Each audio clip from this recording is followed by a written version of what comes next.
2025 December 10 Siraj editorial. രാജ്യത്തിന്റെ അഖണ്ഡത കാത്തുസൂക്ഷിക്കാം. എന്താണ് വന്ദേ മാതരത്തോട് ബി.ജെ.പിക്കും സംഘപരിവാർ സംഘടനകൾക്കും ഇത്ര താൽപര്യം?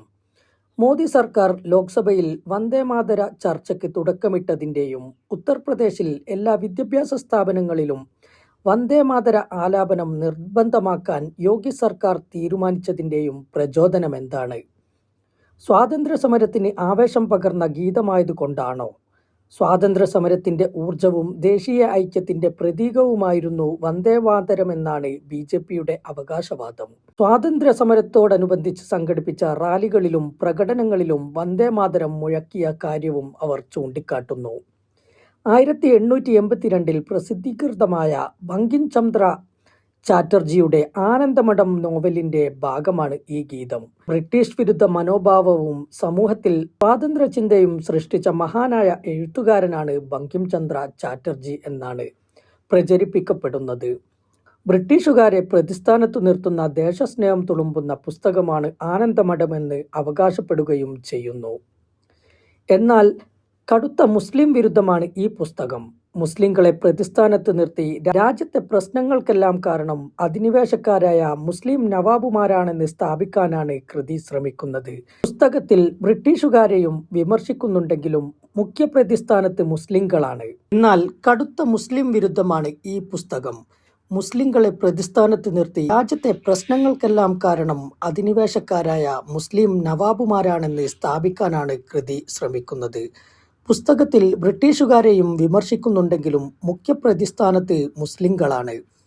മുസ്ലിം നവാബുമാരുടെ ഭരണത്തിനെതിരായ ഹിന്ദു കലാപമാണ് നോവലിന്റെ പ്രമേയം. ബംഗാളിലെ അന്നത്തെ നികുതി സമ്പ്രദായത്തെ നോവൽ വിമർശിക്കുന്നുണ്ട്. നവാബുമാരാണ് നികുതി നടപ്പാക്കിയതെന്ന മട്ടിലാണ് വിമർശം.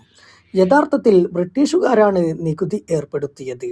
ഇന്ത്യയുടെ സ്വാതന്ത്ര്യം മുസ്ലിങ്ങളിൽ നിന്നുള്ള വിമോചനം വഴിയേ സാധ്യമാകുകയുള്ളൂ എന്ന് സ്ഥാപിക്കാനാണ് ബങ്കിം ചന്ദ്ര ചാറ്റർജി ആനന്ദമഠത്തിൽ ശ്രമിച്ചത്. ഹിന്ദുത്വ രാഷ്ട്രത്തിന്റെ സ്ഥാപനമാണ് ഹിന്ദുവിന്റെ ദൗത്യമെന്നും അതിനുവേണ്ടി പോരാടാനുള്ള ദൈവികാഹ്വാനമാണ് ഭഗവത്ഗീതയെന്നും വാദിച്ച ബങ്കിം ചന്ദ്ര ചാറ്റർജിയുടെ ആശയങ്ങളാണ് പിൽക്കാലത്ത് ഹിന്ദുത്വ ഫാസിസത്തിന് അടിത്തറ പാകിയത്. ഹിന്ദു മഹാസഭ പോലുള്ള തീവ്ര ഹിന്ദുത്വ സംഘടനകളുടെ രൂപവൽക്കരണത്തിന് ആശയപരിസരം സൃഷ്ടിച്ചതിൽ അദ്ദേഹത്തിനും ആനന്ദമഠത്തിനും പങ്കുണ്ട്. തിരഞ്ഞെടുപ്പുകളുമായി ബന്ധപ്പെട്ട് സാമുദായിക ധ്രുവീകരണം സൃഷ്ടിക്കുന്ന വിഷയങ്ങൾ ചർച്ചയ്ക്കിടുന്നത് ബി.ജെ.പിയുടെ സ്ഥിരം രാഷ്ട്രീയ തന്ത്രമാണ്. വന്ദേമാതരത്തിന്റെ 150-ാം വാർഷികാചരണം എന്ന പേരിൽ ലോക്സഭയിൽ കഴിഞ്ഞ ദിവസം വന്ദേമാതര ചർച്ചയ്ക്ക് നരേന്ദ്രമോദി തുടക്കമിട്ടത് പശ്ചിമ ബംഗാൾ തിരഞ്ഞെടുപ്പ് ആസന്നമായ സാഹചര്യത്തിലാണെന്നാണ് വിലയിരുത്തപ്പെടുന്നത്.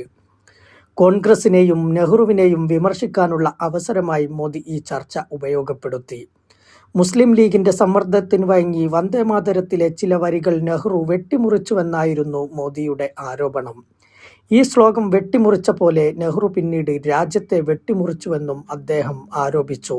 എന്നാൽ വെളുക്കാൻ തേച്ചത് പാണ്ടായ അനുഭവമാണ് മോദിക്കും ബി.ജെ.പിക്കും ഉണ്ടായത്.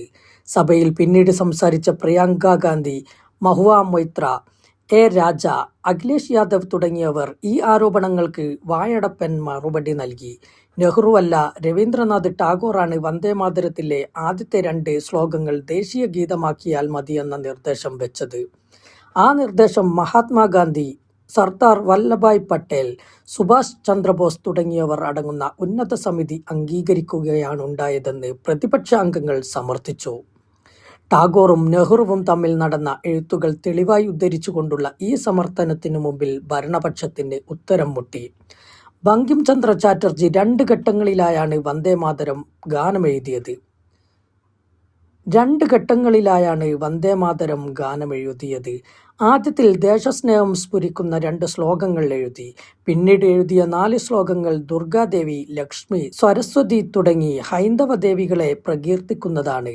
അവസാനത്തെ 4 വരികൾ ഹൈന്ദവരല്ലാത്ത മറ്റു മതസ്ഥരോട് ആലപിക്കാൻ പറയുന്നത് നീതിയല്ലെന്ന കാഴ്ചപ്പാടിലാണ് ആദ്യത്തെ 2 ശ്ലോകങ്ങൾ ദേശീയ ഗീതമാക്കിയാൽ മതിയെന്ന് രവീന്ദ്രനാഥ് നിർദ്ദേശിച്ചത്. ഇത് ദേശീയ ഗീതത്തെ വെട്ടിച്ചുരുക്കലല്ല, ആർക്കെങ്കിലും വേണ്ടിയുള്ള കീഴടങ്ങലല്ല. രാഷ്ട്രീയത്തിന്റെ സാംസ്കാരിക വൈവിധ്യത്തെ മാനിച്ചുകൊണ്ടുള്ള വിവേകപരമായ തീരുമാനമാണ്. മതനിരപേക്ഷതയോടുള്ള പ്രതിബദ്ധത മാത്രമാണ് Subhash Chandra Bose Indian National Army രൂപവൽക്കരിക്കുമ്പോൾ വന്ദേമാതരത്തിനു പകരം ജനഗണമന തിരഞ്ഞെടുത്തതും. വന്ദേമാതരത്തിലെ മതനിരപേക്ഷ വിരുദ്ധത ബോധ്യമായതിനെ തുടർന്നായിരുന്നു. ഒരു രാഷ്ട്രത്തിന്റെ ദേശീയ ചിഹ്നങ്ങളും ഗാനങ്ങളും എല്ലാ വിഭാഗങ്ങൾക്കും ഉൾക്കൊള്ളാവുന്നതും അംഗീകരിക്കാവുന്നതുമാകണം. ഹിന്ദുക്കളുടെയോ മുസ്ലിങ്ങളുടെയോ ക്രിസ്ത്യാനികളുടെയോ അല്ല ഇന്ത്യ, എല്ലാവരുടേതുമാണ്. നാനാത്വത്തിൽ ഏകത്വമാണ് രാജ്യത്തിന്റെ മുഖമുദ്ര.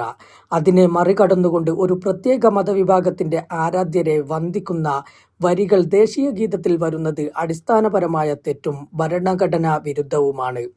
രാജ്യസ്നേഹം ഒരു നാടകമോ തിരഞ്ഞെടുപ്പുകൾ ആസന്നമാകുമ്പോൾ മാത്രം ഉയർന്നുവരുന്ന വികാരപ്രകടനമോ അല്ല. അത് വിവേകപൂർണമാകണം, ദേശീയ ഐക്യത്തെ ശക്തിപ്പെടുത്തുന്നതാകണം. സമുദായങ്ങൾക്കിടയിൽ ഭിന്നത സൃഷ്ടിക്കുന്ന, അകൽച്ച വർദ്ധിപ്പിക്കുന്ന തീരുമാനങ്ങളും ചർച്ചകളും രാജ്യത്തിന്റെ അഖണ്ഡതയ്ക്ക് ഹാനികരമാണ്.